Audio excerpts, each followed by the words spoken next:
আন্দোলনের জন্য রাস্তায় নামতে হচ্ছে, মশাল নিয়ে আজকে প্রতিবাদ জানাতে, কি বলবো?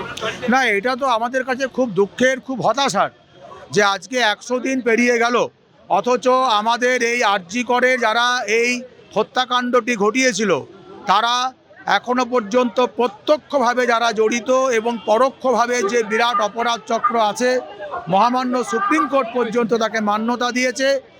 আমাদের মনে অনেকগুলি প্রশ্ন আছে, সেই সদুত্তর পাইনি যে এই সবাইকে তদন্তের আওতায় এনে বিচার প্রক্রিয়ার মধ্যে এখনো আনা হয়নি। আমরা জনতার চার্জশিট জমা দিয়েছি, তাতে আমরা চিহ্নিত করার চেষ্টা করেছি কারা এর জন্য দায়ী। আমরা আজকে রাস্তায় নেমেছি এই 100 দিনে, আমরা এই দাবি নিয়ে যে তদন্তকারী সংস্থা যেন অবিলম্বে এই পুরো অপরাধ চক্রটাকে তারা হচ্ছে যে তদন্তের আওতায় এনে বিচার শুরু করেন।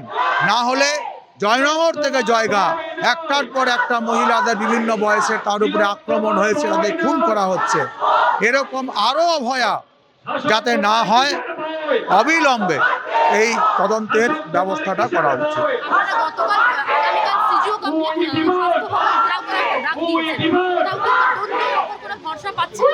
না, আমরা কালকে স্বাস্থ্য ভবন ডাক দিয়েছি যে জলপাইগুড়ি মেডিকেল কলেজের 2জন শিক্ষক চিকিৎসক শিশু বিভাগের, তাদেরকে ন্যাশনাল মেডিকেল কমিশনের যে গাইডলাইন সেটাকে না মেনে তাদেরকে হচ্ছে যে মুর্শিদাবাদের একটা রুরাল হাসপাতালে বদলি করা হয়েছে এবং ওনারা দুজনেই এই সময়ে অভয়া তিলোত্তমা আন্দোলনের সামনের সারিতে ছিলেন এবং এদের মধ্যে একজনের আর অবসর গ্রহণের মাত্র 4 মাস বাকি।